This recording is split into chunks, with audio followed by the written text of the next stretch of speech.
mbokku Sénégal maa ngi leen di nuyu di leen ñaanal jàmm ak tawféex. C'est aujourd'hui le 1er décembre 2024 qui coïncide effectivement au 80e anniversaire du massacre du camp de Thiaroye. Camp de Thiaroye 1er décembre 1944 ay doomu Afrique de l'Ouest yi bokkoon ci organisation bi nga xam ne moom lañ daan woowee à l'époque l'Afrique occidentale française. Afrique occidentale française nekkoon réew yu bari yi nga xam ne France moo leen daan noot moo leen coloniser woon amaguñu woon indépendance. Entre 39 à 45 àdduna bi dugg ci deuxième guerre mondiale. Allemagne attaqué France. France ñu dominé woon ko mu soxla woon ay soldats yi mat pour mu mën a jàmmarloo allemand yi. L'armée nazie à l'époque c'était Hitler qui était là. mu ñëw dans ces colonies occidentales de l'Afrique recruter fii ay soldats yi baree bari nombre bi sax ñu bari xamuñu ñaata la toll woon am na ñuy wax 2000 am na ñuy wax 3000 historiens yi bari nem nañu dem na ba plus de 6000 hommes qui ont été recrutés fii ci Sénégal.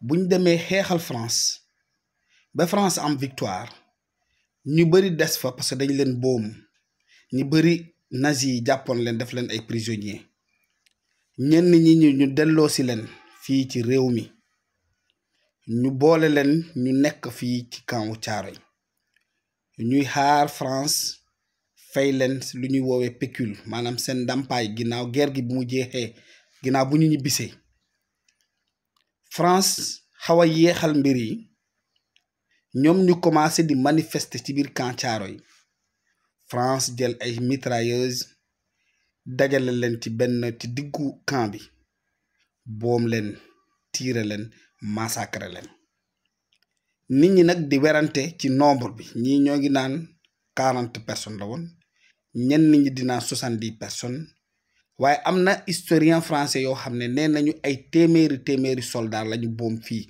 massacre fii ci camp Thiaroye loolu mu ngi xew en 1944 1er décembre 1944 dans l'histoire du pays loolu yàggul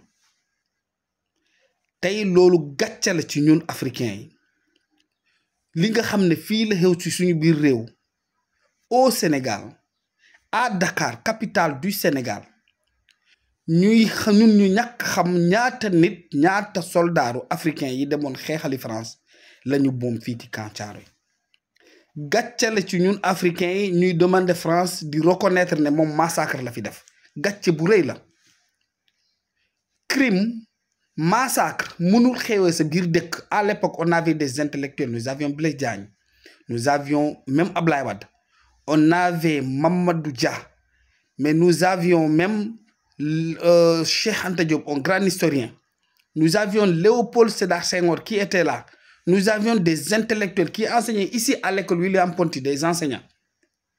Mais une histoire qui concerne toute l'AOF, nous, Africains d'alors, nous ne sommes même pas capables de dire combien de nos enfants ont été massacrés ici au camp de Thiaroye. Il faut que nous xaar France pour wax ñu ñaata lit la fi boom. Beneen gàcce bi mooy nit ñëw ci sa dëkk forcé la nga nekk soldaaram yóbbu la ci xeexal la ba mu am ndam mu andiwaat la ci sa biir dëkk mu rey la réewin wu ñaaw nga taxaw di naan kooku na nangu ne da laa rey réewin wu ñaaw lii gàcce la. On ne s'attend pas de cela au président Bassirou Diomaye Faye. Le discours qu'il doit tenir aujourd'hui, na Bassirou Diomaye Faye nekk prononcer un discours de renouveau, un discours de fermeté. Dire à la France que vous avez massacré des Africains ici, les tirailleurs sénégalais. Vous leur avez massacré. Il ne faut même pas attendre que France wax ne oui, nous avons massacré. Parce que nous savons tous que nous avons été, que nos soldats, nos enfants, des Africains, des tirailleurs sénégalais ont été massacrés. Xam nañ ko ba pare. Lu ñu xam ba pare lu ñu koy laajee nit pour mu reconnaître ko. On n'a pas besoin que la France reconnaisse qu'ils ont commis un massacre ici. Qu'est-ce que cela peut nous apporter? Ce dont nous avons besoin, c'est d'avoir des autorités, des présidents africains courageux qui portent plainte contre la France pour crimes contre l'humanité, pour manque de reconnaissance, pour crime de sang. fait et tenu ici au Sénégal, particulièrement à Thiaroye. Donc, nous avons un nouveau président. Un discours de fermeté parce que vous nous avez vendu une certaine souveraineté. Vous nous avez vendu un certain panafricanisme. On attend la rupture dans le discours parce que le président Bassirou Diomaye Faye, ils ont vendu à la jeunesse africaine un esprit de souveraineté. Le courage de la rupture avec la France. Il faut que les discours changent. Mais oui, nous attendons que la France reconnaisse. La France a à reconnaître quoi? Elle n'a rien à reconnaître. Est-ce que la France va ternir son image dans le monde? C'est à nous de dire à la France ce qui s'est passé ici, que nous le savons. Vous avez massacré des Africains. Vous avez massacré les tirailleurs sénégalais qui ont été partis vous soutenir dans le cadre de l'attaque nazie qu'on a opérée contre votre peuple et vous avez été ingrats. Nous allons porter plainte contre vous dans les cours et tribunaux internationaux pour que la France puisse payer son crime de sang, son crime contre l'humanité commis ici au Sénégal. Il faut oser les mots.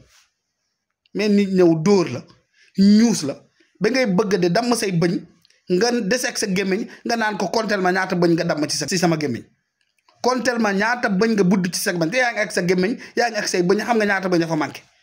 Comment est-ce possible que l'Africain de l'AOF ne puisse pas savoir ce qui s'est passé au camp de Thiaroye ngay dépendre de France pour mu wax la lu fi xew li gatcha la. Faites-nous des annonces comme telles que nous allons porter plainte contre la France. Nous allons tout faire pour que la France paye sa barbarie, son crime de sang, son crime contre l'humanité commis ici au territoire sénégalais. Nous l'avons dit, pas de discours prononcés par Wade, par Senghor, par Abdou Diouf, par Abdoulaye Wade, par Macky Sall. Il faut être courageux, il faut être à la hauteur de votre génération. Jërë ngeen jëf.